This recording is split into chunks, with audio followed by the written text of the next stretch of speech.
Hello, আসসালামু আলাইকুম। কেমন আছেন আপনারা সবাই? আশা করি যে যেখানে আছেন সুস্থ আছেন, ভালো আছেন। আমি একটু মানে শেয়ার করে দিচ্ছি আর কি। লাইভটা একটু লেট হয়ে গেল যদিও আজকে আসতে। হ্যাঁ, 10-15 মিনিট একটু লেট হয়ে গেল। বলেছিলাম যে 10টার মধ্যেই আসবো আর কি। হ্যাঁ, একটু সময় দিবেন আমাকে। হ্যাঁ, একটু সময় দিবেন। একটু শেয়ার করে দিচ্ছি লাইভটা।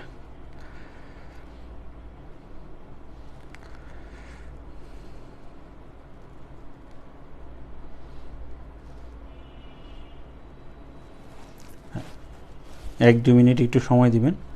আজকে আমরা কথা বলবো গাণিতিক যুক্তি অংশ নিয়ে, যে কিভাবে এটার প্রিপারেশনটা নেওয়া যায় এবং হচ্ছে আপনার আমরা চাইলে প্র্যাকটিস করার দিক থেকে টেক্সট বইয়ের কোন কোন চ্যাপ্টারগুলোকে প্রাধান্য দিব, বিগত প্রশ্নগুলোকে অ্যানালাইসিস করে কোন অংশগুলো গুরুত্বপূর্ণ সেই বিষয়গুলো নিয়ে কিছুটা কথা বলবো আর কি। হ্যাঁ, আচ্ছা, তো একটু সময় দিবেন।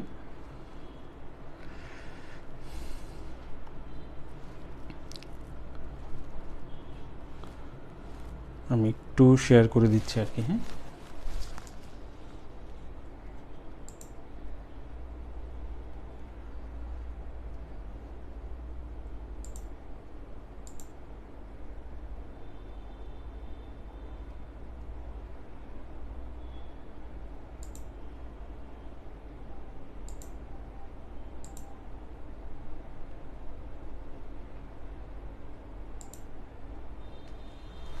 আচ্ছা,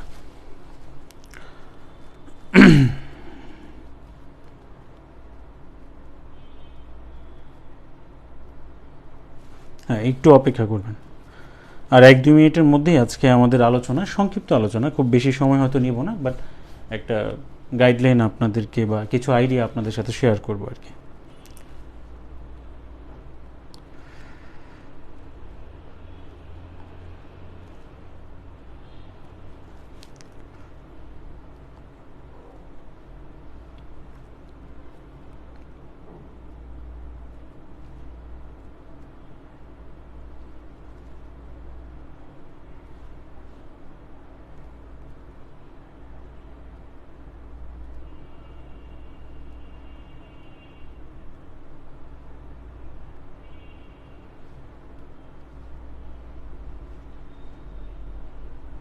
তো আপনারা সবাই ভালো আছেন?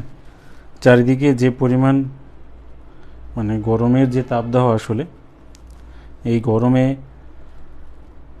তাপমাত্রা এত বেশি, বাইরে চলাফেরা করাই আসলে অনেক টাফ। তার মধ্যে শুনতেছি যে আসলে শুক্রবার ওনাকে স্কুল কলেজ খোলা রাখবে। ঠিক আছে, যাই হোক, আমাদের মোটামুটিভাবে শেয়ার করা হয়ে গিয়েছে। আমরা এখন আমাদের আলোচনায় যাব আর কি। হ্যাঁ, আমাদের আলোচনায় যাব, আমাদের আলোচনা নিয়ে কথা বলবো আর কি। হ্যাঁ, ঠিক আছে, ঠিক আছে।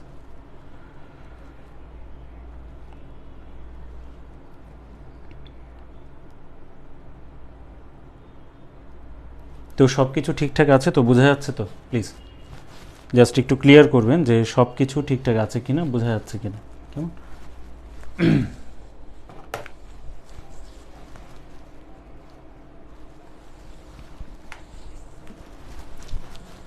তো আমরা আজকে যে জিনিসটা নিয়ে কথা বলবো আর কি, আমাদের রিটেনের ক্ষেত্রে গণিতে তো টোটাল হচ্ছে আপনার 100 মার্কস, মেন্টাল অ্যাবিলিটিতে 50, আর হচ্ছে গাণিতিক যুক্তি যে অংশটা সেটাতে হচ্ছে আপনার 50। তো এই দুইটা দিকে যদি আমরা একটু খেয়াল করি, গাণিতিক যুক্তি যে অংশটা এটা তো লিখিতর মতোই হয়, আর মেন্টাল অ্যাবিলিটিটা সেটা হচ্ছে আমাদের এমসিকিউ ভিত্তিক। তো এই জায়গার মধ্যে যদি আমরা একটু খেয়াল করি, আমাদের গাণিতিক যুক্তির সিলেবাসটায় যাওয়ার আগে আমাদের সব মিলিয়ে রিটেনে সময় বরাদ্দ থাকে শুধু গাণিতিক যুক্তি অংশ থেকে, সেটা হচ্ছে আপনার 2 ঘন্টা। 2 ঘন্টা। আর টোটাল মার্কস হচ্ছে আমাদের এখানে কত, 50। এইসব বিষয়গুলো আমাদের কাছে কমন এবং আমরা জানি। এবং মোটামুটিভাবে আমরা যদি সিলেবাস বিশ্লেষণ করে যদি দেখি যে আপনার সব মিলিয়ে এই জায়গার মধ্যে আমি একটু ছোট করে লিখে রেখেছি সময়, টোটাল মার্কস এবং হচ্ছে 45তম বিসিএস ব্যতীত আমরা যদি 44 থেকে 35তম বিসিএস এর কোশ্চেনগুলো যদি অ্যানালাইসিস করি আপনার, তাহলে এই জায়গাটার মধ্যে দেখব যে অপশন সহ সব মিলিয়ে 12টা কোশ্চেনের সেট আপনার থাকতো। প্রতিটা প্রশ্নের মধ্যে হয়তো এ বা বি পার্ট থাকতে পারতো, এরকম থাকে আবার থাকেও না, ম্যাক্সিমাম ক্ষেত্রেই থাকে ক খ অংশ। এবং প্রতিটা কোশ্চেনের মার্কস হচ্ছে আপনার 5 করে, 5×60। এইখানে আমাদের অপশন সহ যদি দেয় তাহলে 10 মার্কসের বেশি কোশ্চেন করা হতো। আমরা চাইলে 2টা প্রশ্ন কী করতে পারতাম, ছেড়ে দিতে পারতাম। যদি আমাদের ভালো না লাগতো বা আমরা অ্যান্সার করতে না পারতাম, কোনো একটা পার্টে দুর্বলতা থাকতো, তাহলে ওইটা স্কিপ করতাম। এটা আমাদের বাই চয়েস, আমাদের ইচ্ছা অনুযায়ী। আর আরেকটা দিক থেকে দেখি যে 45তম বিসিএসে 10টা কোশ্চেন সেট করেছে, প্রতিটার মার্কস ছিল 5 করে, পার্টও ছিল বেশ কয়েকটা প্রশ্নের ক্ষেত্রে আপনার একটা ব্যতীত বাকি সবগুলোতেই আপনার এ বি পার্ট মানে 2টা করে অংশ ছিল ক খ, এবং সেই জায়গায় 5×10 হচ্ছে 50। ঠিক আছে, এটা 45-এর ক্ষেত্রে শুধু বলছে। 45-এ বিজ্ঞানের ক্ষেত্রেও কিন্তু ওইভাবে কোনো অপশন রাখেনি, এটা আমরা জানি। তো এই জায়গাটার মধ্যে যদি আমরা একটু খেয়াল করে দেখি যে এই তো গেল হচ্ছে সময়, টোটাল মার্কস, অপশন সহও থাকতে পারে, অপশন ছাড়াও থাকতে পারে। তবে যেহেতু 45-এ অপশন ছিল না, মানে 10টা কোশ্চেন সেট করেছে এবং সবগুলি আমাদের অ্যান্সার করতে হয়েছে, ওই দিক থেকে আমরা 46-এ এটাই একটু ধরে রাখতে পারি যে আমাদের হয়তো কোনো অপশন নাও থাকতে পারে। ঠিক আছে, আবার থাকতেও পারে, এটা তাদের উপর ডিপেন্ড করতেছে, বাট আমরা ওইভাবে যদি একটু খেয়াল করি। তা এখন টোটাল আমি একটু শেষের দিকে মানে আমাদের পরিসংখ্যানটা বলে দিয়ে তারপর হচ্ছে টেক্সট বুকের কোন কোন চ্যাপ্টারগুলো আপনারা পড়বেন সেটা আমি আজকে বলে দেব, জেনারেল ম্যাথের এবং হচ্ছে হায়ার ম্যাথের। কারণ আমরা কোশ্চেনের ধরনগুলো দেখছি যে হায়ার ম্যাথ থেকে একদম হুবহু তুলে দিচ্ছে হায়ার ম্যাথের বই থেকে, 9-10-এর যে হায়ার ম্যাথের বইটা। তো আমরা যদি এই জায়গাটার মধ্যে যদি একটু খেয়াল করি, টোটাল আমাদের যে গাণিতিক যুক্তি যে অংশটা, এটা সব মিলিয়ে 5টা অংশে বিভক্ত। ওভারঅল হচ্ছে আপনার কয়টা অংশ? 5টা অংশে বিভক্ত। পাটিগণিত, বীজগণিত, জ্যামিতি, ত্রিকোণমিতি, পরিমিতি, এই যে 5টা অংশ, এই 5টা অংশের মধ্যে আবার ছোট ছোট বেশ কিছু অংশ আছে। ঠিক আছে, পাটিগণিতের মধ্যে আমরা যদি দেখি সরলীকরণ আছে, ঐকিক নিয়ম আছে, গড় আছে, ঠিক আছে, শতকরা আছে, লাভ ক্ষতি আছে, সরল ও চক্রবৃদ্ধি যে মুনাফার কথা আমরা বলি সেটাও আছে। তো এরকম বেশ কিছু সেকশন আছে। তো আমি ওইটা লিখি নেই, কারণ এখানে সিলেবাসটা আমরা মোটামুটিভাবে জানি, ওগুলো লিখতে গেলে একটু বেশি বড় হয়ে যাবে। বীজগণিত অংশ বেশ কিছু অংশ আছে, সমাধান আছে, বীজগাণিতিক সূত্রাবলী আছে, সম্ভাব্যতা আছে, বিন্যাস আছে, ঠিক আছে, অনুপাত সমানুপাত আছে। তো এরকম বেশ কিছু অংশ আছে। জ্যামিতির মধ্যে আমরা বেশ কিছু ধরন আমরা দেখি, রেখা কোণ সম্পর্কিত, আপনার ত্রিভুজ সম্পর্কিত হচ্ছে উপপাদ্য, বৃত্ত সম্পর্কিত, চতুর্ভুজ সম্পর্কিত, ক্ষেত্রফল সম্পর্কিত। এবং জ্যামিতির একটা অংশে বেশ ইম্পর্টেন্ট একটা বিষয়, সেটা হচ্ছে কার্তেশীয় জ্যামিতি, যেটা আমাদের আসলে প্রিলিতে আমরা আসলে কখনোই ওইভাবে করতাম না। ঠিক আছে, ওইভাবে করতাম না, কিন্তু রিটেনের জন্য আমাদের এটা একদম নতুন। ওই দিক থেকে যদি দেখি জ্যামিতির ধরনটার দিক থেকে, ত্রিকোণমিতি, ঠিক আছে, দূরত্ব, উচ্চতা এবং ত্রিকোণমিতিক অনুপাত ও ফাংশন নিয়ে আসলে আলোচনা।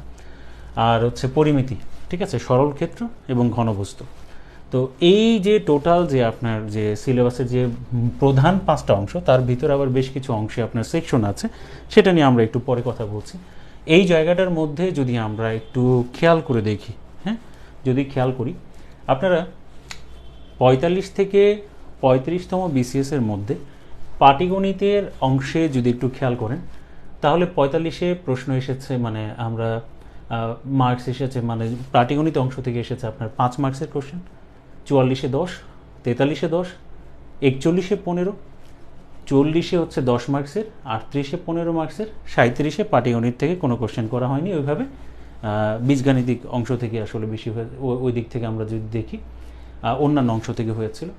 আর হচ্ছে 36-এ 7.5 এবং 35-এ হচ্ছে আপনার কত, 5। এবং এই দিক থেকে যদি আমরা দেখি তাহলে সব মিলিয়ে আসলে ওভারঅল 35-এর আগে আপনার হচ্ছে পাটিগণিতের গুরুত্ব বেশি ছিল। এই দিক থেকে বলছি, 35 থেকে 45-এর মধ্যে পাটিগণিত থেকে যত মার্কসের প্রশ্ন হয়েছে, 35-এর আগে প্রায় 20 মার্কসের মতো কোশ্চেন করা হতো পাটিগণিত থেকে। 4টা ফুল কোশ্চেনের সেট আমরা দেখতাম, ওই জায়গায় 4×5 = 20 এরকম মার্কস থাকতো। 50-এর মধ্যে 20 মার্কসের মতো কোশ্চেন সেট করা হতো। তো 35-এর থেকে আমরা দেখেছি সিলেবাস যখন নির্ধারণ করে দিল, ওই দিক থেকে আমরা যেটা দেখছি আসলে ফিক্সড একটা সিলেবাসের অধীনে যখন আমরা চলে আসলাম, আমরা দেখলাম যে পাটিগণিতের গুরুত্বটা একটু কিছুটা কম। এবং ওভারঅল রেঞ্জ যদি আমরা একটু দেখি, তাহলে সব মিলিয়ে আপনার একটু খেয়াল করবেন, এখানে সর্বনিম্ন আপনার হচ্ছে আসেই নাই, সেটা তো বাদ, 5 মার্কসের কোশ্চেন হয়েছে, একটা কোশ্চেন সেট করেছে, অথবা তার মধ্যে 2টা পার্ট ছিল, আড়াই করে। আর সর্বোচ্চ আপনার এই দিক থেকে 15 মার্কসের কোশ্চেন হয়েছে। তাহলে সর্বোচ্চ হয়েছে এই 15 মার্কসের কোশ্চেন, আর সর্বনিম্ন হচ্ছে 5। ঠিক আছে? আচ্ছা, তো এখন একটা জিনিস খেয়াল করেন, কেউ যদি চান যে পাটিগণিত স্কিপ করবেন, স্কিপ করে ভালো মার্কস অর্জন করা যাবে কিনা। তা আমার তো যেহেতু এবার 45 অপশন ছিল না, 45-এর আগে হয়তো ওইভাবে 10 মার্কসের বেশি কোশ্চেন হয়তো, সেই দিক থেকে হয়তো ভাবা যেত যে পাটিগণিতের অংশটা ভালো লাগে না, স্কিপ করতাম, তো সেই দিক থেকে হয়তো 5 মার্কসের একটা ঘাটতি তৈরি হতে পারতো যদি সর্বোচ্চ 15 মার্কসের কোশ্চেন হইতো। বাট এখন তো অপশন মানে দিচ্ছেই না, তাহলে সেদিক থেকে আসলে কোনো কিছু ওইভাবে স্কিপ করার চিন্তা ভাবনা আপাতত করা যাচ্ছে না। ঠিক আছে? তো আমরা বীজগণিতের অংশটা থেকে যদি দেখি, ম্যাক্সিমাম টপিকও বেশি বীজগণিতের অধীনে, এবং হচ্ছে এই জায়গা থেকে বেশি মার্কসের কোশ্চেনও হতে আমরা দেখেছি। 30, 35, 43 এসেছিল 30 মার্কসের, 41 এসেছিল আপনার 22.5 মার্কসের, সব মিলিয়ে 7টা কোশ্চেন এখানে সেট করা হয়েছিল, ছোট বড় মিলিয়ে। আচ্ছা, 40-এ হচ্ছে আপনার 30, 38-এ 30 মার্কসের, আপনার হচ্ছে 37-এ 30 মার্কসের, 36 হচ্ছে 27.5 এবং 35 হচ্ছে 40। তো সর্বোচ্চ আমরা দেখছি যে 40 মার্কসের পর্যন্ত প্রশ্ন হয়েছে। ঠিক আছে? 40 মার্কসের মতো প্রশ্ন হয়েছে। আর সর্বনিম্ন যদি আমরা এই 35 থেকে 45-এর মধ্যে যদি অ্যানালিসিস করে দেখি, 39 আর 42-এর কথা তো বাদ, কারণ এটা বিশেষ, সেদিকে হচ্ছে 22.5 মার্কসের সর্বনিম্ন। তো আমরা বেশিরভাগ ক্ষেত্রে দেখেছি যে আসলে 30 মার্কসের মতো করে আপনার প্রশ্ন হতে, তো 30 মার্কসের মতো করে যদি হয় তাহলে দেখা যাচ্ছে অন্য সকল সেকশন থেকে এই সেকশনে প্রশ্ন বেশি হচ্ছে এবং টপিক বেশি, এবং আরেকটা বিষয় হচ্ছে এই সেকশনটাতে আমাদের পরিশ্রমও করতে হবে বেশি, কারণ কিছু নতুন টপিকের মানে সম্মুখীন আমাদের হতে হচ্ছে। কিভাবে সেই বিষয়গুলো আমি একটু বলবো। আচ্ছা, জ্যামিতি অংশ থেকে যদি আপনারা দেখেন, এই যে রেখা, কোণ, ত্রিভুজ সম্পর্কিত উপপাদ্য, বৃত্ত সম্পর্কিত, চতুর্ভুজ সম্পর্কিত, পিথাগোরাসের উপপাদ্য, ঠিক আছে, আর হচ্ছে কার্তেশীয় জ্যামিতি, এই যে ওভারঅল যে এই কয়েকটা সেকশন, এই কয়েকটা সেকশনের মধ্যে আমরা জ্যামিতি থেকে দেখেছি যে আপনার 45 হচ্ছে 7.5 মার্কসের প্রশ্ন হয়েছিল, 44-এ 5, 43 হচ্ছে 12.5, 41-এ 15, 40-ও 15 মার্কসের কোশ্চেন হয়েছে, 38 আবার 5 মার্কসের কোশ্চেন হয়েছে, একটা কোশ্চেনে এসেছিল, 37 হচ্ছে 15 মার্কসের 3টা কোশ্চেন দিয়েছিল, 5 করে, 3 5 15, 36-এ হচ্ছে আপনার 17.5 আর 35 হচ্ছে 10। এখানে দেখি যদি সর্বোচ্চ 17.5 মার্কসের কোশ্চেন হয়েছিল 35 থেকে 45-এর মধ্যে, আর সর্বনিম্ন আমরা যদি দেখি তাহলে হচ্ছে এইদিকে 5 মার্কসের কোশ্চেন। ঠিক আছে? 5 মার্কসের মতো আমরা যদি একটু এই জায়গাটার মধ্যে একটু খেয়াল করি, ঠিক আছে, 5 মার্কসের মতো। তো এখন একটা বিষয় আপনারা খেয়াল করে দেখেন যে এই জায়গাটার মধ্যে আমরা যদি আরেকটু সামনের দিকে আগাই, ঠিক আছে, যেমন এই 45-এ আপনার রেখাকোণ ত্রিভুজ সম্পর্কিত উপপাদ্যের যে অংশটা, সেখান থেকে 5 মার্কসের একটা কোশ্চেন হয়েছিল, সব লাস্টের দিকে ছিল কোশ্চেনটা। আর কার্তেশীয় জ্যামিতি থেকে 2.5 মার্কসের একটা কোশ্চেন করেছিল, 2.5 আর 5 7.5 মার্কসের একটা কোশ্চেন হয়েছিল, সর্বনিম্ন 5, সর্বোচ্চ 17.5, ওইটা একবারই হয়েছিল। অন এন এভারেজ বলা যায় যে সর্বোচ্চ 15 মার্কসের মতো প্রশ্ন হতে পারে, আর না হয় 5 মার্কসের একটা প্রশ্ন, না দিলে তো নাই। ত্রিকোণমিতিতে যদি দেখি, সবসময় তো প্রশ্ন হয়েছে, কোনোবার এখন পর্যন্ত বাদ যায়নি। বীজগণিত থেকে তো কখনোই বাদ যায়নি, কারণ সর্বোচ্চ মার্কসের কোশ্চেন হয়ে থাকে। জ্যামিতি থেকে কখনোই বাদ যায়নি, যে ত্রিকোণমিতি থেকে কখনো বাদ যায়নি। ত্রিকোণমিতিতে আমরা যদি দেখি, সর্বোচ্চ এই জায়গার মধ্যে 10 মার্কসের কোশ্চেন হয়েছিল, সেটা হচ্ছে 37তম বিসিএসে, আর সর্বনিম্ন তো 5 মার্কসের দেখাই যাচ্ছে, 5 মার্কসের একটা কোশ্চেন অন্তত দেয় ত্রিকোণমিতি থেকে, বিশেষ করে দূরত্ব উচ্চতা রিলেটেড যেটা, হ্যাঁ, আবার সাধারণ ত্রিকোণমিতিক যে অনুপাতগুলো আছে সেখান থেকে কোশ্চেন করে। আর পরিমিতি অংশটা এই ক্ষেত্রে একেবারেই মানে আসলে ওইভাবে আসলে ওইখান থেকে কোশ্চেন সেট করছে না। 45-এ কোশ্চেন আসেনি, হ্যাঁ, 43-এ আসেনি, 41-এ আসেনি, 40-এ আসেনি, 36-এ আসেনি, 35-এ আসেনি, এসেছে আপনার হচ্ছে 38, 37 আর হচ্ছে 44, এবং এখানে সর্বোচ্চ 5 মার্কসের মতো প্রশ্ন হয়েছে। তো ওই দিক থেকে মানে এটা অনেকটাই আসলে কি দুর্বল, এবং একক একটা 5 মার্কসের কোশ্চেন এই জায়গা থেকে সেট করতো। তো এখন এই জায়গার মধ্যে যদি আমরা একটু খেয়াল করি, সবচেয়ে বেশি গুরুত্ব পাচ্ছে বীজগণিত, এবং যেখানে টপিক বেশি, কোনো কিছু স্কিপ করার ওইভাবে সম্ভাবনা দেখছি না, এই কারণেই, কারণ এখন তো অপশন ছাড়া প্রশ্ন সেট করছে। তো ওভারঅল এই জায়গাগুলোর মধ্যে বিশ্লেষণ করলেও সিলেবাসের টপিকে যা যা লেখা আছে তার আরেকটু ভিতরে, কারণ এইসব জিনিসগুলো এদের ভেতরে যে সেকশনগুলো আছে সেগুলো পড়তে গিয়েও আমরা দেখেছি কিছু এক্সেপশনাল যে ঘটনা, সেরকম ওই জায়গার মধ্যে যদি একটু কথা বলি, যে এক্সেপশনাল কিছু জিনিসের কথা যদি বলি, তাহলে একটু খেয়াল করে দেখবেন 45তম বিসিএস এর কোশ্চেনটা যদি আপনারা খেয়াল করেন, রিটেনের 9 খতে আপনার হচ্ছে 2.5 মার্কসের একটা কোশ্চেন করেছিল, সেটা হচ্ছে ফাংশন থেকে, মোস্ট প্রবাবলি এটা ইনভার্স ফাংশন থেকে কোশ্চেন করেছিল। তো ফাংশনের কথা ওইভাবে সরাসরি উল্লেখ বা ওইভাবে না থাকলেও আমরা কিন্তু এই জায়গাটা দেখলাম যে ফাংশন থেকে কিন্তু কোশ্চেন হয়েছে।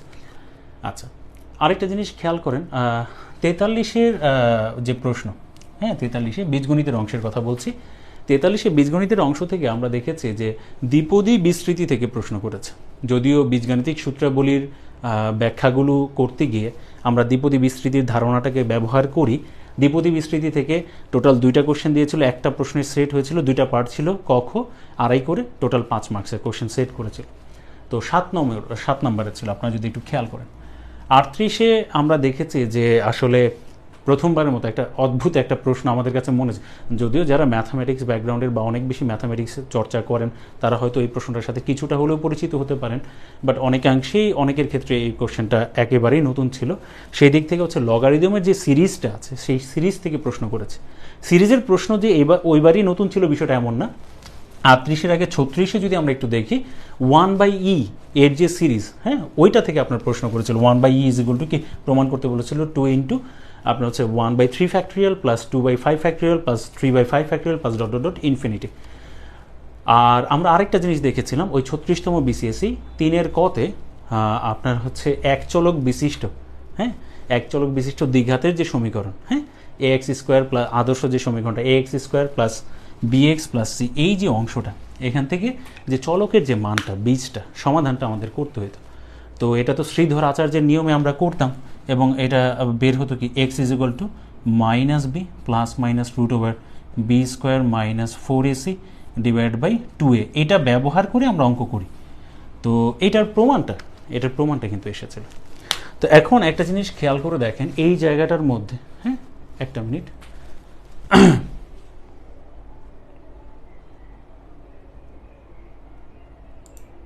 আচ্ছা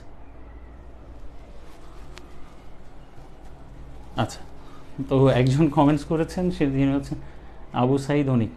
হ্যাঁ আবু সাইদ অনিক হচ্ছে বাংলাদেশ বিষয়াবলীর এই মুহূর্তে আসলে আমি যদি বলি আসলে ভুল না করি, ঠিক আছে, মানে একদম টপে আছে, আসলে পিক হাওয়ারে আছে এমন একজন টিচার, এবং বাংলাদেশ বিষয়াবলীর অসম্ভব একজন দারুণ টিচার সে, ঠিক আছে, অসম্ভব মানে দারুণ এই কারণে বলছি, তার মেধা, ঠিক আছে, এবং তার পড়ানোর ধরন আপনারা আসলে যারা ক্লাস করেছেন বা যদি করে থাকেন তাহলে আমার চেয়ে বেশি ভালো জানেন, ঠিক আছে।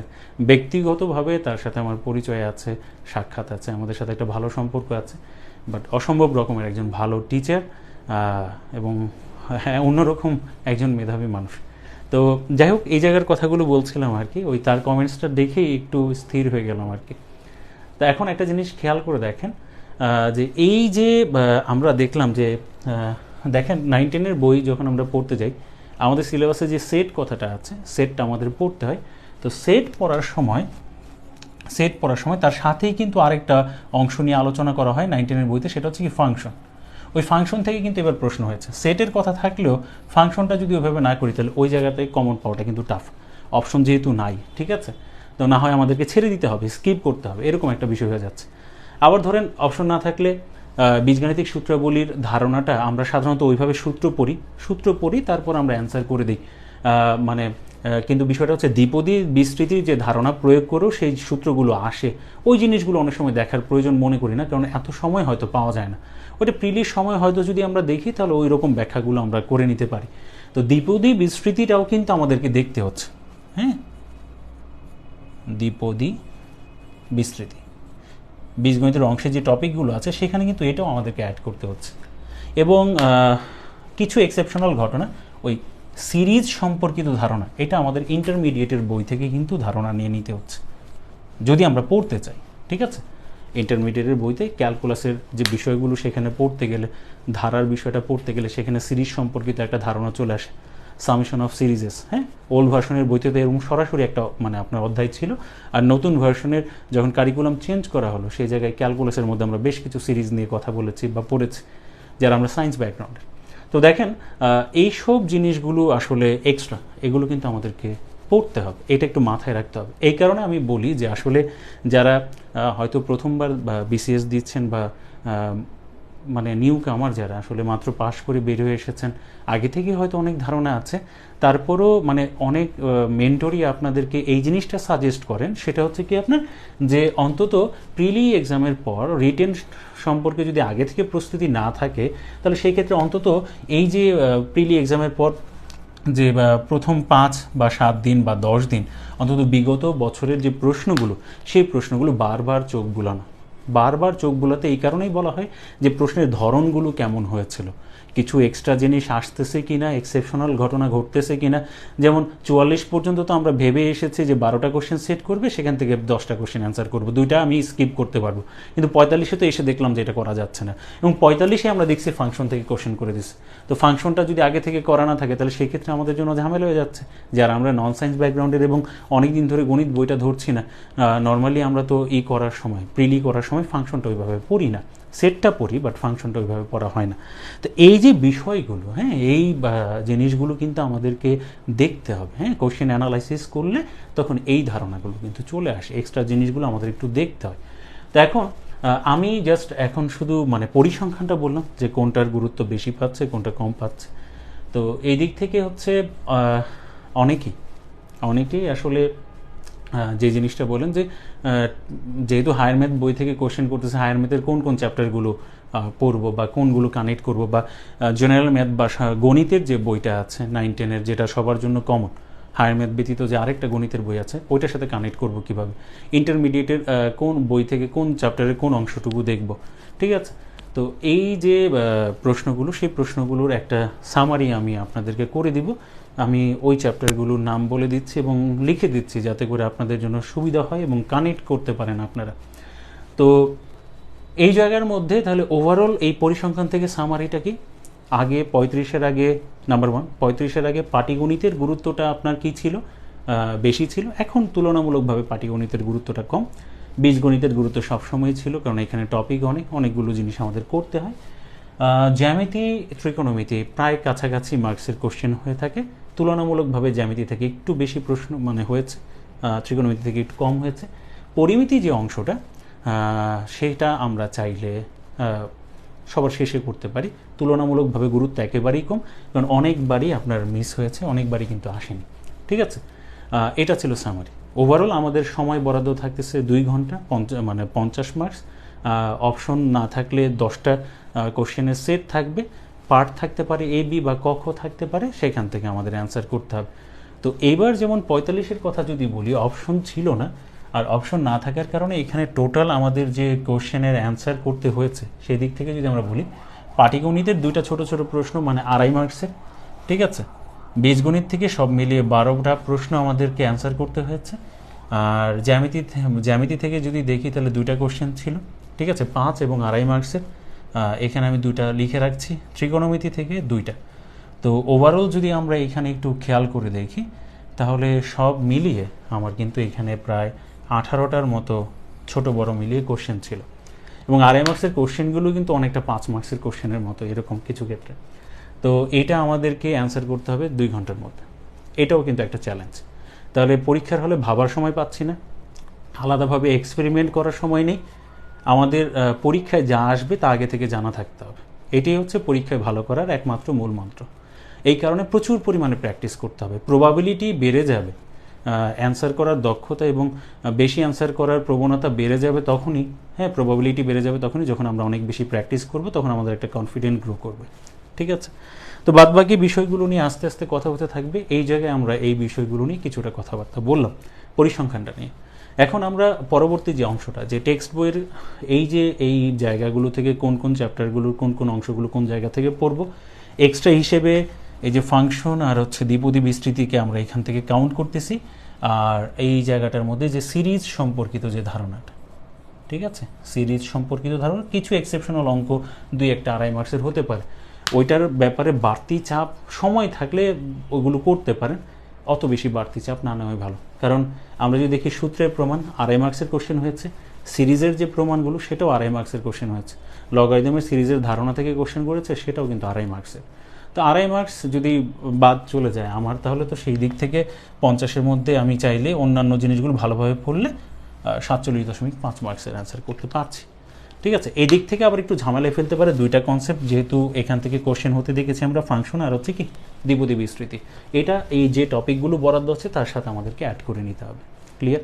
কারো যদি এটার স্ক্রিনশট প্রয়োজন হয় তাহলে একটু নিয়ে নেন, আমি একটু মুছে দিব। হ্যাঁ প্লিজ।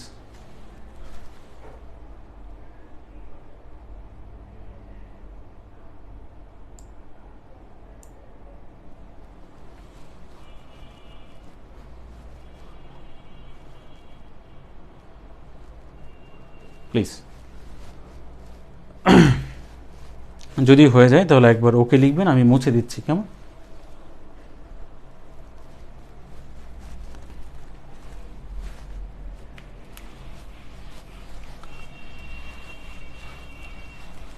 আপনারা যদি কোশ্চেনটা একটু হাতে নেন, বিগত কোশ্চেন মানে কোশ্চেন ব্যাংক একটা যদি নিয়ে নেন, তাহলে সেই দিক থেকে কিন্তু আমরা একটা সুবিধা করতে পারবো আর কি। হ্যাঁ, আমি সবগুলো জিনিস একটু মুছে দিচ্ছি, এতে করে হচ্ছে আমাদের পরবর্তী যে অংশগুলো সেগুলো একটু করতে সুবিধা হবে। হ্যাঁ,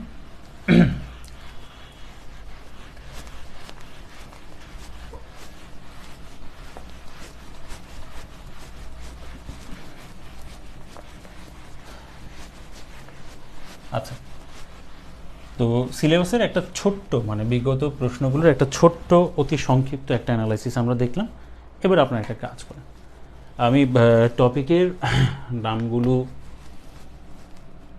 মাঝে লিখছি। হ্যাঁ, টপিকের নামগুলো আমি মাঝে রাখছি, আর এই পাশে রাখতেছি হচ্ছে আমি 19-এর জেনারেল ম্যাথ যে বইটা, বা শুধু ম্যাথ বইটা আর কি, এখন তো আর ওইভাবে জেনারেল ম্যাথ বলে না, গণিত বই আর কি। ঠিক আছে, তো ম্যাথ বইটা 19-এর কমন যে বইটা, ঠিক আছে। আর হচ্ছে হায়ার ম্যাথ বইটা, উচ্চতর গণিতের যে বইটা, এটা 19-এর। ঠিক আছে, আর অতিরিক্ত রেফারেন্স হিসেবে যেগুলো লাগবে সেটা আমি একটু বলে দেব। আর এখানে টপিকের নাম মাঝখানে রাখছি আর কি, এরকম একটা চাইলে চার্ট করে নিতে পারেন। আর এই যে জেনারেল ম্যাথ হায়ার ম্যাথ বইয়ের এডিশনটা বলে দিচ্ছি, লাস্ট এডিশন 2022। এখন যারা টেনে আছে ওদের বইটাই আর কি, আগামী বছর পরীক্ষা দিবে, এসএসসি পরীক্ষা দিবে, ওদের এডিশনের কথাই বলছি। ওরাই তো লাস্ট ব্যাচ আসলে, নতুন এরপরেই তো নতুন কারিকুলাম পুরো। তো এখন আমরা প্রথম যে টপিকের কথাটা একটু উল্লেখ করব। হ্যাঁ, আমাদের ইসের মধ্যে যে জিনিসগুলো আছে, যেমন আছে বীজগাণিতিক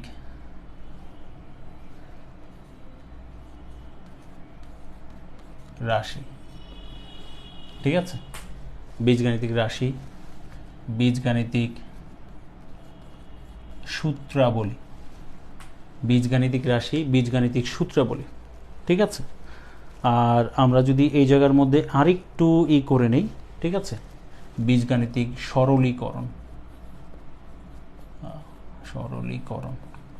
সরলীকরণটাকে আলাদা করে রাখতে পারতাম। তারপর হচ্ছে লসাগু, গসাগু।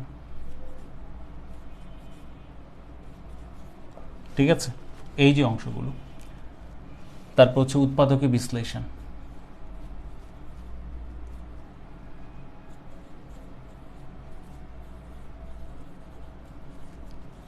বীজগণিতের এই যে অংশগুলো, বীজগাণিতিক রাশি, সূত্রাবলী, সরলীকরণ, লসাগু, গসাগু, উৎপাদকে বিশ্লেষণ। ঠিক আছে, তো এই যে অংশগুলো, এই অংশগুলো যদি আমরা মানে ক্লিয়ার করতে চাই, তাহলে জেনারেল ম্যাথ বইয়ের ওই 19-এর যে চ্যাপ্টার 3 আছে, হ্যাঁ, অর্থাৎ ওইটার 3.1 থেকে 3.4, 3.1 থেকে 3.4 এইটুকু পর্যন্ত আমরা করব। 3.5-এ যেটা আছে, যে অঙ্কগুলো আছে, সেই অঙ্কগুলো অনেকটা হচ্ছে মুনাফা, শতকরা, হ্যাঁ, লাভ ক্ষতির ওই রকম অন্তর্ভুক্ত আর কি, বীজগাণিতিকভাবে আমরা এগুলো করতে পারি। তো 3.1 থেকে 3.4 এই যে জিনিসগুলো বীজগাণিতিক রাশি সূত্রাবলী, যে মান নির্ণয়ের বিষয়টা বলতেছি, উৎপাদকে বিশ্লেষণ, ঠিক আছে, সরলীকরণ, লসাগু গসাগুর এরকম একটা যে ধারণাগুলো, তো এই জিনিসগুলো আসলে এই জায়গার মধ্যে আমরা অনেকখানি প্র্যাকটিস পেয়ে যাব। এবং পাশাপাশি হায়ার ম্যাথে 2 নাম্বার যে অধ্যায়টা আছে, হায়ার ম্যাথের যে 2 নাম্বার অধ্যায়টা আছে, এটা আপনারা দেখতে পারেন। ওইখানে উৎপাদকে বিশ্লেষণের বেশ কয়েকটা একটু কঠিন ম্যাথ আছে, জেনারেল ম্যাথের তুলনায় একটু তুলনামূলকভাবে একটু কঠিন, কিছু সরলীকরণ আছে, ওই জিনিসগুলো আপনারা একটু করতে পারেন। এইটা করে তারপর এটা করবেন, কেমন? আচ্ছা, ওয়ালাইকুম আসসালাম, আবদুল্লাহ আল মামান, জি। তো এটা গেল একটা অংশ, হ্যাঁ, বীজগণিতের অংশ থেকে এটা হচ্ছে একটা অংশ। আমরা দ্বিতীয় অংশের কথাটা একটু বলবো, ঠিক আছে? দ্বিতীয় অংশের কথাটা একটু বলবো, তাহলে একটু লিখবেন।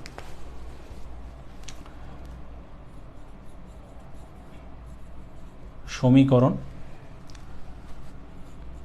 অসমতা, এটা 1 বা 2 চলক বিশিষ্ট, হ্যাঁ, যে সমীকরণের সমাধান, ঠিক আছে, অসমতা, ঠিক আছে, বীজগাণিতিক অনুপাত সমানুপাত, বীজগাণিতিক অনুপাত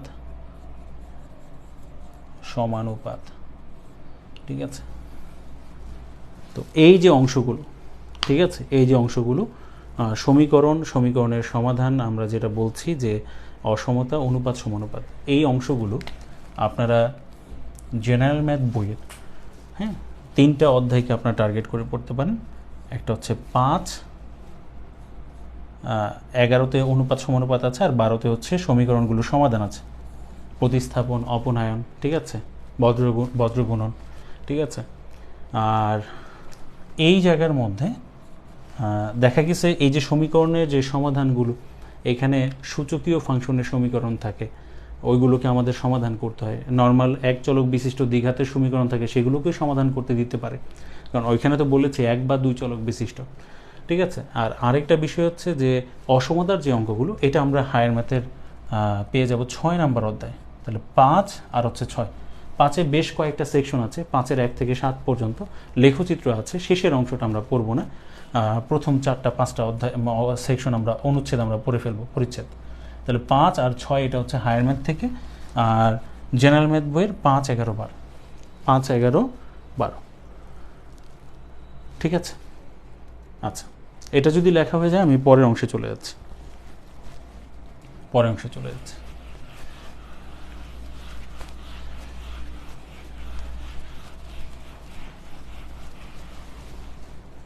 আচ্ছা, আমরা এরপর হচ্ছে এই যে ইদানিং আমরা দেখছি সূচক আর হচ্ছে লগারিদম, এই সূচক আর লগারিদমের মতো যে অংশগুলো, এই সূচক আর লগারিদমের যে অংশগুলো, এইখান থেকে আমরা দেখছি যে হায়ার ম্যাথের বইটাকে বেশি মানে করতেছে, ওইখান থেকে বেশি প্রশ্ন করতেছে ধরন থেকে।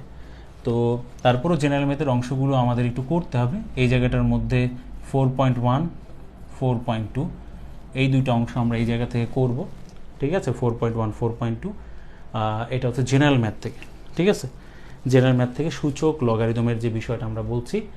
আর হায়ার ম্যাথে 9.1, 9.2, 9.1, 9.2, আর সূচকীয় সমীকরণের যে সমাধান, ওইটা আমরা আবার ইসের মধ্যে পেয়ে যাব 5 নম্বর অধ্যায়। তো ওইটা তো আমরা আগেই লিখেছি, ওইখানে সমীকরণের সমাধানের মধ্যে লিখেছি সূচকীয় সমীকরণ, ওইখানে চলে যাবে। তো যাই হোক, সূচক আর লগারিদম এই জায়গা থেকে আমরা একটু পড়বো। 4.1, 4.2, হায়ার ম্যাথের হচ্ছে 9.1, 9.2। এডিশনের কথা কিন্তু বলে দিয়েছি, লাস্ট এডিশন হচ্ছে 2022।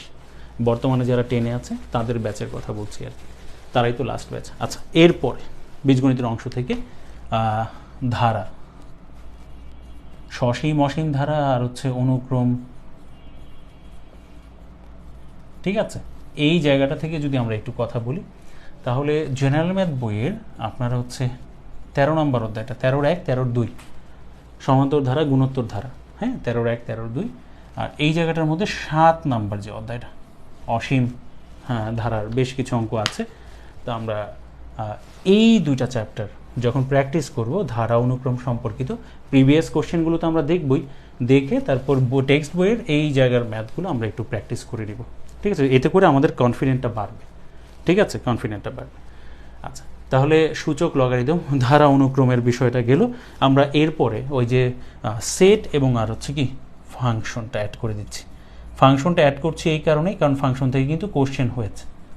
সেট ও ফাংশন এই যে অংশটা, ঠিক আছে, এটা আমরা জেনারেল ম্যাথ যে বইটা, ঠিক আছে, এই জেনারেল ম্যাথ বইয়েও আমরা সেট ও ফাংশন পাবো, আবার হায়ার ম্যাথ বইয়েও কিন্তু সেট ও ফাংশন আছে। তো জেনারেল ম্যাথ বইয়ে আমরা প্রথম অধ্যায়টা হচ্ছে বাস্তব সংখ্যা, এরপরে হচ্ছে সেট ও ফাংশন।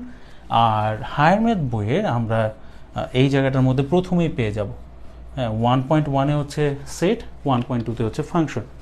এটা এখানেও দুইটা বিভাজন, 2.1, 2.2।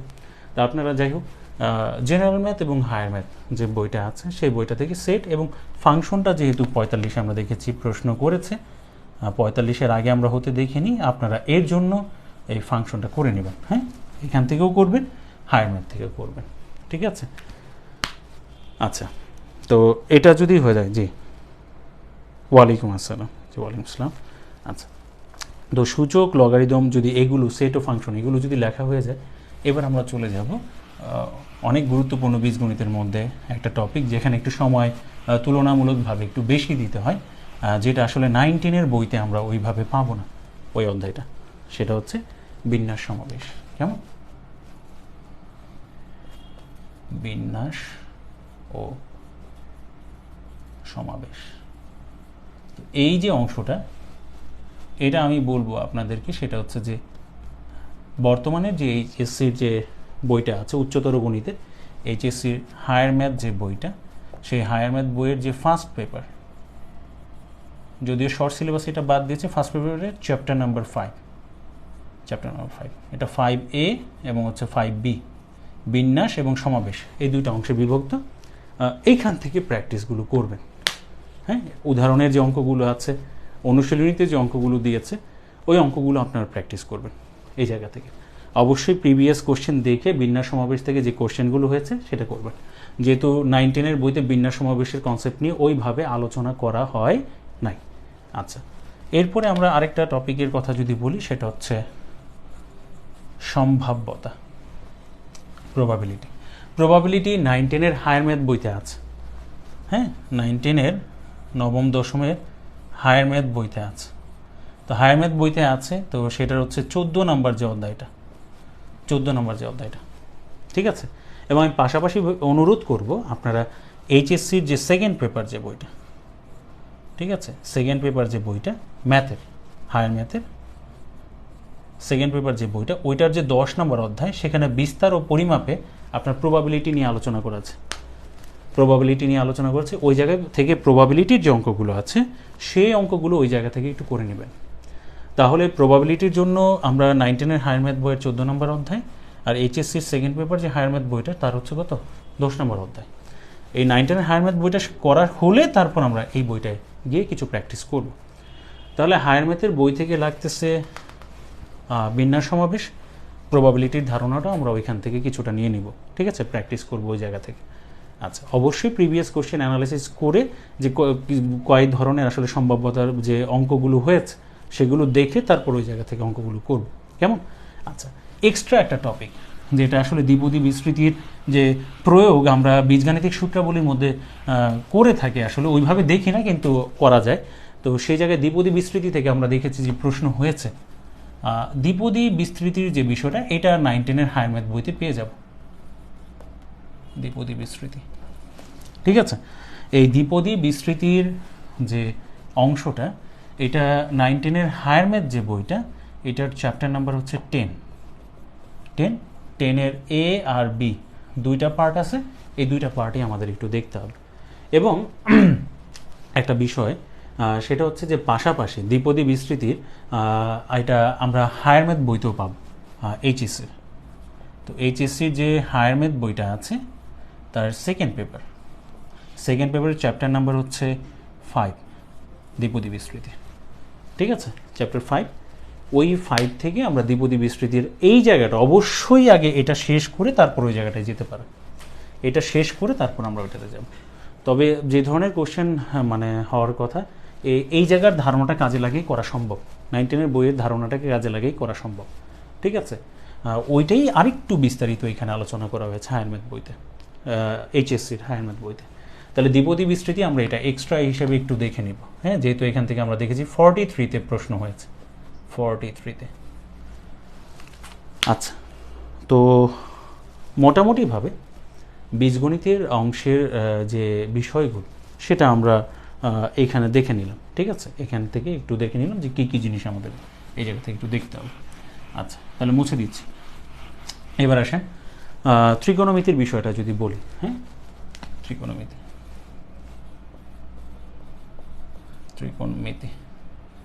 ত্রিকোণমিতির আর হচ্ছে দূরত্ব উচ্চতা, সিলেবাসে তো এটাই লেখা আছে, দূরত্ব, ডিস্টেন্স অ্যান্ড হাইট, উচ্চতা, ঠিক আছে। তো ত্রিকোণমিতিক ফাংশন বা ত্রিকোণমিতিক অনুপাতের কথা বলছি, হায়ার ম্যাথের বইয়ের 8 নম্বর অধ্যায় আছে, আর জেনারেল ম্যাথ বইয়ের আমরা এখানে পাবো 9 আর হচ্ছে 10 নম্বর অধ্যায়, ঠিক আছে। 10 নম্বর অধ্যায়ে দূরত্ব উচ্চতা সম্পর্কিত ধারণা আছে, আর এই যে 9-এ আর 8-এ আমরা ত্রিকোণমিতিক যে ফাংশন আসলে এই ফাংশন, অনুপাত, ঠিক আছে, এগুলো নিয়ে ধারণা আছে। আর দূরত্ব উচ্চতা সম্পর্কিত যে ধারণাটা সেটা আমরা পেয়ে যাব জেনারেল ম্যাথের 10 নম্বর অংশে, 10 নম্বর অধ্যায়।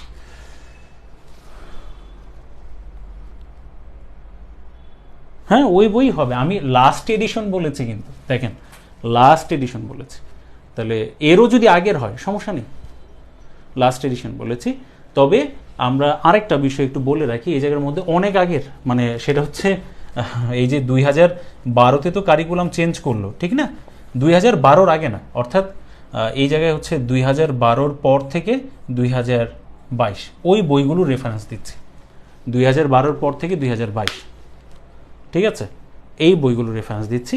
2012-র আগে যেটা হয়তো আপনারা অনেকেই হয়তো পেয়েছেন, ঠিক আছে, ওইটা ওল্ড কারিকুলাম, ঠিক আছে, 93-এর পরে যে কারিকুলামটা মানে যখন চেঞ্জ করলো, যে বইটা ছিল সেটা তো 2012-র আগ পর্যন্ত চলেছিল, তো ওইটার কথা বলছি না, এইগুলোর যে চ্যাপ্টারগুলোর নাম বলছে এটা কিন্তু লাস্ট এডিশন 2022, মানে 2012 থেকে 2012 পর থেকে 2022 এর মধ্যে সীমাবদ্ধ, ঠিক আছে।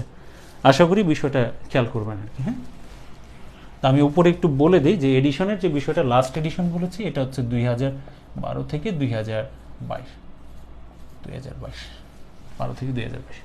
ওকে, এবার আসেন যে এরপরে ত্রিকোণমিতির বিষয়টা তো গেল, ঘন জ্যামিতির বিষয়টা তো আসলে গুরুত্ব কম পাচ্ছে, তারপরেও ঘন জ্যামিতির বিষয়টা আমি আপনাদেরকে একটু বলে দিই। এই জায়গাটার মধ্যে আপনারা যে কাজটা করতে পারেন সেটা হচ্ছে যে ঘন জ্যামিতি, ঠিক আছে, বা পরিমিতির কথা যদি আমরা বলি, এটা দুইটা অংশে বিভক্ত, একটা হচ্ছে সরল ক্ষেত্র বা বৃত্ত, ত্রিভুজ, চতুর্ভুজ এইসব সম্পর্কিত, আর একটা হচ্ছে ঘনবস্তু, আয়তকার ঘনবস্তু, বাক্স হতে পারে, ঠিক আছে, ঘনক হতে পারে, প্রিজম হতে পারে, লিফট হতে পারে, যৌগিক ঘনবস্তু হতে পারে, ঠিক আছে, বেলন আছে, সিলিন্ডার আছে, গোলক আছে। তো এই যে জিনিসগুলো, এটা আপনারা যে কাজ করবেন সেটা হচ্ছে জেনারেল ম্যাথ বইয়ের 16 নম্বর যে অধ্যায়টা, জেনারেল ম্যাথ বইয়ের যে 16 নম্বর অধ্যায়টা আছে সেটা করবেন, আর হায়ার ম্যাথ বইয়ের যে 13 নম্বর যে অধ্যায়টা আছে সেই 13 নম্বর অধ্যায় থেকে আপনারা এটার ধারণাটা নিয়ে নেবেন প্র্যাকটিস করার জন্য, ঠিক আছে, প্র্যাকটিস করার জন্য এই জায়গাটা থেকে আপনারা ধারণা নেবেন। তো তাহলে আমাদের বীজগণিত অংশের অনেক মানে পুরোটাই প্রায় জেনারেল ম্যাথ, হায়ার ম্যাথ দিয়ে কভার হচ্ছে, ত্রিকোণমিতি কভার হচ্ছে, পরিমিতি কভার হচ্ছে, ঠিক আছে। জ্যামিতির যে বিষয়টা সেটাও আপনার কভার হয়ে যাবে, ঠিক আছে। জ্যামিতির বিষয়টা যদি একটু বলি, জ্যামিতিতে যে আপনার যে বিষয়গুলো আছে সেটা হচ্ছে রেখা, কোণ, ত্রিভুজ, ঠিক আছে, চতুর্ভুজ, ঠিক আছে, পিথাগোরাস, বৃত্ত, ঠিক আছে, ক্ষেত্রফল, এই সম্পর্কিত যে উপপাদ্য জ্যামিতি অংশ থেকে রেখা, কোণ, ত্রিভুজ, চতুর্ভুজ, পিথাগোরাস, বৃত্ত, ক্ষেত্রফল সম্পর্কিত যে উপপাদ্য, সেই উপপাদ্যের জন্য আপনারা যে 19-এর বইয়ের জেনারেল ম্যাথ এবং হায়ার ম্যাথ বই মানে মোটামুটিভাবে মোর দেন এনাফ আমি বলতে পারি, ঠিক আছে। এই জায়গার মধ্যে যে জিনিসগুলো আপনারা একটু দেখবেন, জেনারেল ম্যাথ বই থেকে আপনারা যে কাজটা করবেন সেটা হচ্ছে 6, 8 আর হচ্ছে 15, এটা হচ্ছে জেনারেল ম্যাথ বই থেকে। রেখাকোণ ত্রিভুজ সম্পর্কিত যে আলোচনা আপনারা এই জায়গায় পেয়ে যাবেন, চতুর্ভুজ সম্পর্কিত আলোচনা। 8 নম্বর অধ্যায় আছে বৃত্ত, আর 15 নম্বর আছে ক্ষেত্রফল। 8 নম্বরে আছে বৃত্ত সম্পর্কিত আলোচনা, আর 15 নম্বর হচ্ছে ক্ষেত্রফল সম্পর্কিত উপপাদ্য। এই ধারণাটা এই জায়গা থেকে পাবেন। এবং আমি পাশাপাশি বলবো আপনাদেরকে হায়ার ম্যাথ বইয়ের 3 নম্বর অধ্যায়ের প্রথম যে অংশটা, সেখানে পিথাগোরাসের সূক্ষ্মকোণী স্থূলকোণী এবং অ্যাপোলোনিয়াসের যে ধারণাটা, সেটা আমি আপনাদেরকে একটু পড়তে বলবো 3 নম্বর অধ্যায় থেকে। ঠিক আছে? তো এই হচ্ছে যে জ্যামিতির যে পুরো যে অংশটা, শুধু কার্তেশীয় জ্যামিতি অংশটা বাদে। হ্যাঁ, যদি দেখা যায় 10 মার্কসের কোশ্চেন করে, তাহলে এই জায়গা থেকে একটা, কার্তেশীয় জ্যামিতি থেকে একটা। 7.5 মার্কসের কোশ্চেন করলেও কার্তেশীয় জ্যামিতি থেকে এখান থেকে একটা দেয়। আবার অনেক সময় শুধু এখান থেকে দেয়। কার্তেশীয় জ্যামিতি খুব কমই মিস গিয়েছে, 2-1বার আসেনি, বাকি সব সময় এসেছে কার্তেশীয় জ্যামিতি। তো কার্তেশীয় জ্যামিতিটা এটা আমরা প্রিলি পড়ার সময় ওইভাবে পড়ি না, এটা আমাদেরকে করতে হয়। ঠিক আছে? তো এটা যদি লেখা হয়ে যায় জেনারেল ম্যাথের 6, 8, 15, আর হায়ার ম্যাথের হচ্ছে 3 নম্বর অধ্যায়। আচ্ছা, এরপর দেখেন, জি, এরপরে যদি আমরা একটু খেয়াল করি, আচ্ছা, একজন প্রশ্ন করেছেন, মাত্র জয়েন করলাম, ক্লাসটা আবার দেখতে পাবো? হ্যাঁ, জি পাবো, ক্লাসটা আবার দেখতে পাবেন। এইখানে জাস্ট পরিসংখ্যান আর হচ্ছে চ্যাপ্টারগুলো বলে দিচ্ছে যে কোন কোন জিনিসগুলো আপনারা প্র্যাকটিস করবেন কোন কোন জায়গা থেকে। বই তো আপনারা একটা বই তো গাইড বই কিনে নিতে পারবেনই, স্বাভাবিক। গাইড বইয়ের কিছু সীমাবদ্ধতা থাকে, টেক্সট বই থেকে আরও কিছু বেশি প্র্যাকটিস নিয়ে নেওয়া যাবে। আচ্ছা, আর আমাদের এখানে হচ্ছে কার্তেশীয় জ্যামিতি। এই কার্তেশীয় জ্যামিতিটা 2012-র আগে ওল্ড কারিকুলামে আপনার হচ্ছে আপনার কিন্তু কার্তেশীয় জ্যামিতিটা 9-10-এর সিলেবাস ওইভাবে ছিল না। এটা আপনার হচ্ছে পরেও আমরা ইন্টারমিডিয়েটে গিয়ে করতাম, কিন্তু এটা 9-10 এখন ঢুকিয়ে দিয়েছে। আমরা দেখেছি যে কার্তেশীয় জ্যামিতি, হ্যাঁ, স্থানাঙ্ক আর হচ্ছে সরল রেখা সম্পর্কিত ধারণা, স্থানাঙ্ক আর হচ্ছে সরল রেখা সম্পর্কিত ধারণা, স্থানাঙ্ক আর হচ্ছে সরল রেখা সম্পর্কিত ধারণা। এই যে স্থানাঙ্ক ও সরল রেখা সম্পর্কিত যে ধারণার বিষয়টা, এটা আমরা হায়ার ম্যাথ বইয়ের 9-10-এর যে হায়ার ম্যাথ বইটা আছে তার 11 নম্বর যে অধ্যায়টা, 11 নম্বর অধ্যায়টা ফুল করতে হবে। এখানে টোটাল 4টা সেকশন, 11.1 থেকে 11.4, ধাপে ধাপে 11-1 থেকে শুরু করবেন। বিন্দুর স্থানাঙ্ক, ভুজ, কোটি সম্পর্কিত ধারণা, তারপর হচ্ছে আপনার দূরত্ব নির্ণয়, দুইটা বিন্দুর মধ্যবর্তী দূরত্ব নির্ণয় সম্পর্কিত ধারণা। এর পরবর্তীতে গিয়ে আপনারা ক্ষেত্রফল নির্ণয় করবেন, বিন্দুর সাহায্যে, শীর্ষবিন্দুর সাহায্যে কীভাবে ত্রিভুজ চতুর্ভুজের ক্ষেত্রফল বের করতে হয়, শুলেস ফর্মুলা দিয়ে সেটা করবেন। এরপর আপনারা ঢাল সম্পর্কিত ধারণা পাবেন 11-3-এ। এরপর হচ্ছে 11-4-এ গিয়ে সরল রেখার সমীকরণ এবং বিভিন্ন ধরনের সরল রেখার সমীকরণ সম্পর্কিত যে আপনার সমস্যাগুলো, সেগুলো পাবেন। 3টা সরল রেখা দিয়ে ত্রিভুজ, সেই ত্রিভুজের ক্ষেত্রফল বের করা, চতুর্ভুজের ক্ষেত্রফল বের করা, সমবিন্দু হওয়ার শর্ত, সরল রেখার সমীকরণ, বিভিন্ন ধরনের সরল রেখার সমীকরণ, ওইসব জিনিসগুলো সম্পর্কে ধারণা পাবো। তবে বিগত প্রশ্নগুলো দেখলে দেখবেন দুইটা সরলরেখার মধ্যবর্তী দূরত্ব বা একটা বিন্দু থেকে একটা সরল রেখার মধ্যবর্তী দূরত্ব, এই সম্পর্কিত ধারণা আবার কিন্তু 9-10-এর হায়ার ম্যাথ বইতে নেই। তো যেহেতু নেই, এটা আমাদের এইচএসসির বই থেকে নিতে হবে। ঠিক আছে? এরকম কিছু কোশ্চেন আমরা হতে দেখেছি। তাই এইচএসসির বইয়ের যে আপনার হায়ার ম্যাথ বইটা আছে, এই এইচএসসির হায়ার ম্যাথ বইয়ের যে ফার্স্ট পেপার, এই ফার্স্ট পেপারের চ্যাপ্টার নাম্বার হচ্ছে 3। চ্যাপ্টার নাম্বার কত? 3। এই চ্যাপ্টার নাম্বার 3টা আমাদের একটু দেখতে হবে। ঠিক আছে? ওইখানে সরলরেখা সম্পর্কিত, স্থানাঙ্ক সম্পর্কিত আরও অনেক বেশি বিস্তারিত আলোচনা আছে। তো সেই জায়গাটায় আমরা যদি আমাদের একটু ভালোভাবে সেই জায়গাটা একটু দেখতে হবে। বিশেষ করে অবশ্যই আমাদের দেখতে হবে 3.1, ঠিক আছে, 3.2, 3.2 এর জায়গায় আমরা ক্ষেত্রফলটা আমরা যদি আগে দিই তাহলে 3.2 ওইভাবে আমরা করতে পারি, অর্থাৎ 3 সিরিয়ালে লিখে দিই 2, 3.3, এটা আমাদের ভালোভাবে দেখতে হবে। এবং 3.5 যেটা না দেখলেই নয়, সরলরেখা সম্পর্কিত যে মূল আলোচনাটা, এটা আসলে শুরু হয়েছে 3.5 থেকে। এই চারটা ভালোভাবে দেখতে হবে। এটা তো মানে আপনারা এই চ্যাপ্টারটা করবেনই পুরোপুরি, কিন্তু ওই চারটা ভালোভাবে করতে হবে। এবং এই চ্যাপ্টারটা করার ক্ষেত্রে আপনার এই চ্যাপ্টারের ধারণাগুলো এখানে ব্যবহৃত হবে। বেসিক ধারণাগুলো আগে সহজ লাগবে, এই জায়গা থেকে করে এসে তারপর এই জায়গায় করবেন। আর যারা ইন্টারমিডিয়েট সায়েন্স ছিল, যাদের ব্যাকগ্রাউন্ড সায়েন্স, তারা তো এমনিই পারেন, সেখানে আমার আর নতুন করে কিছু বলার নেই। ঠিক আছে? আচ্ছা, ঠিক আছে, ওকে। তাহলে জ্যামিতির অংশটার বিষয় আমাদের একটু ক্লিয়ার হলো। হ্যাঁ, জ্যামিতির অংশের একটা অংশ কার্তেশীয় জ্যামিতির আমরা হায়ার মেথড থেকে ধারণা নিব, আর এইচএসসির যে আপনার হায়ার ম্যাথ বইটা আছে তার ফার্স্ট পেপারের আমরা 3 নম্বর অধ্যায়টা থেকে ধারণা নিয়ে নিব। এবার রয়ে গেল হচ্ছে পাটিগণিতের যে অংশটা, ঠিক আছে। তা আমি যদি পাটিগণিতের অংশটা যদি বলি যে এইখানে আছে কি কি, এখানে সরলীকরণ আছে, বিশেষ করে ঐকিক নিয়মের, হ্যাঁ আমরা ঐকিক নিয়ম একটা, আমরা যদি এরপর যাই সেটা হচ্ছে শতকরা আছে,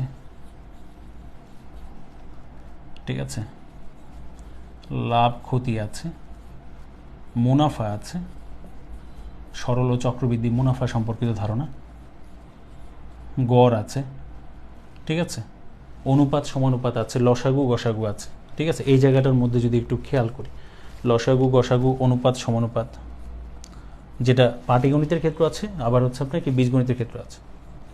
লসাগু গসাগু এইখান থেকে কিন্তু পাটিগণিতের অংশ থেকে একবারও কিন্তু কোশ্চেন করেনি বিসিএস, একবার আসে পাটিগণিতের অংশ থেকে। অনুপাত সমানুপাত, অনুপাত সমানুপাত, ঠিক আছে। তো এই যে জিনিসগুলো, হ্যাঁ, গড়, তারপর হচ্ছে মুনাফা লাভ ক্ষতি শতকরা, এই জায়গাটার মধ্যে সবচেয়ে বেশি গুরুত্ব পাবে এই অংশটা। গড় থেকে একবার মনে হয় প্রশ্ন করেছিল, হ্যাঁ, আর ঐকিক নিয়ম থেকে 2-3 বার প্রশ্ন হয়েছে। তো সবচেয়ে বেশি গুরুত্ব পাবে এই যে অংশটা, শতকরা লাভ ক্ষতি। এইটা আমি বলবো যে 9-10-এর যে জেনারেল ম্যাথ বইটা আছে, সাধারণ গণিত 9-10-এর, তো এটা আপনারা 3.5 যে নাম্বার অধ্যায়টা, এটা পড়ার সময় এখানে বেশ কিছু ধারণা পাবেন। আর আমি বলবো ওল্ড ভার্সনের, দ্যাট মিনস হচ্ছে 2008-এর কথা যদি বলি, 2008 বা তার পূর্বে, মানে 2010 বা তার পূর্বে, তো 2008-এর কথাই আমি বলছি ধরেন। তো সেটার যে ক্লাস 8-এর বইটা আছে না, ক্লাস 8-এর বইতে যে শতকরা লাভ ক্ষতির অঙ্কগুলো যে আছে সেটা আপনারা করবেন। আর বর্তমানে বলতে যেটা হচ্ছে যে বোঝাচ্ছি বিফোর 2012 থেকে 2022, সেখানেও ক্লাস 8-এ আপনার এই যে মুনাফা সম্পর্কিত অঙ্ক পাবেন। তো এই যে অংশটা এই জায়গা থেকে দেখার অনুরোধ রইল, ঠিক আছে। আর গড় ঐকিক নিয়ম ক্লাস 6-7-এর যে বই, হ্যাঁ, লসাগু গসাগু ক্লাস 7-এর বই থেকে, অনুপাত সমানুপাত, এই জিনিসগুলো আপনারা একটু দেখে নিতে পারেন। বাট পাটিগণিতের গুরুত্ব কম বিধে এটা আপনারা যে কোনো জায়গা থেকে প্র্যাকটিস করতে পারেন। মার্কস তো আমরা দেখলাম সর্বোচ্চ 15 আর সর্বনিম্ন 5 মার্কসের কোশ্চেন হয়েছে। 35-এর আগে 20 মার্কসের মতো প্রশ্ন হইতো, বাট এখন আর ওইভাবে ওভারঅল হচ্ছে না। তো টেক্সট বইয়ের যে রেফারেন্সগুলো বা থ্যাংক ইউ আচ্ছা, তো টেক্সট বইয়ের যে রেফারেন্সগুলো সেগুলো আমি একটু তুলে ধরার চেষ্টা করলাম, ঠিক আছে, যে কোন জায়গা থেকে মানে কোনগুলো বেশি গুরুত্ব পাচ্ছে, কোনগুলো একটু কম গুরুত্ব পাচ্ছে, এক্সেপশনাল জায়গা কোনগুলো, সে বা নতুন কোনো কোশ্চেন হয়েছে কিনা, ঠিক আছে। টেক্সট বইয়ের কোন কোন জায়গাগুলো একটু দেখব, ঠিক আছে, কোন কোন অধ্যায়গুলো দেখব আসলে। তো ওই জিনিসগুলো আমি কিন্তু আপনাদের সাথে আজকে আলোচনা করলাম। আশা করি যে কিছুটা একটা ধারণা পেয়েছেন যারা প্রথম থেকে শেষ পর্যন্ত থেকেছেন আসলে। তবে অনেকের পক্ষে হয়তো সম্ভব হয়নি, তো এটা থেকে যাবে, ক্লাস রেকর্ড থেকে যাবে, আপনারা যে কোনো সময় চাইলেই দেখতে পাবেন। হ্যাঁ, তো আমি টেক্সট বইয়ের চ্যাপ্টারের নাম, হ্যাঁ, কোন হায়ার ম্যাথ এবং জেনারেল ম্যাথকে ব্যালেন্স করে কীভাবে পড়তে পারেন, একই টপিকের জেনারেল ম্যাথের উপস্থিতি, হায়ার ম্যাথের উপস্থিতি কোন কোন জায়গায় আছে, ওটা মিল করে আমি আপনাদেরকে দিয়ে দেওয়ার চেষ্টা করেছি। আশা করি আপনাদের উপকারে আসবে। আপনারা অনেকেই জানেন, তারপর আমি আপনাদেরকে দিয়ে দেওয়ার চেষ্টা করলাম। তো ভালো থাকবেন সবাই, আর কোনো প্রশ্ন থাকলে তাহলে করতে পারেন। আর রাত তো মোটামুটি হয়ে গেল, এমনি গরমের সময়, আসলে এই গরমে আমরা যার যার জায়গা থেকে আসলে ক্লাস করা বা দেখা আসলে মানে এমনি একটা অস্বস্তিকর পরিবেশ আসলে, খুব দ্রুতই যেন মানে এটা থেকে পরিত্রাণ পাই। তবে গাছপালা যে হারে মানে নাই হচ্ছে, কেটে ফেলা হচ্ছে, আর আমাদের দেশে প্রয়োজনের তুলনায় বনাঞ্চলের যে উপস্থিতি সেটা তো অনেকটাই কম, এটা আমরা সবাই জানি। তো কোনো প্রশ্ন থাকলে সেদিক থেকে করতে পারেন, আর না হয় আজকের মতো আমরা বিদায় নিতে পারি।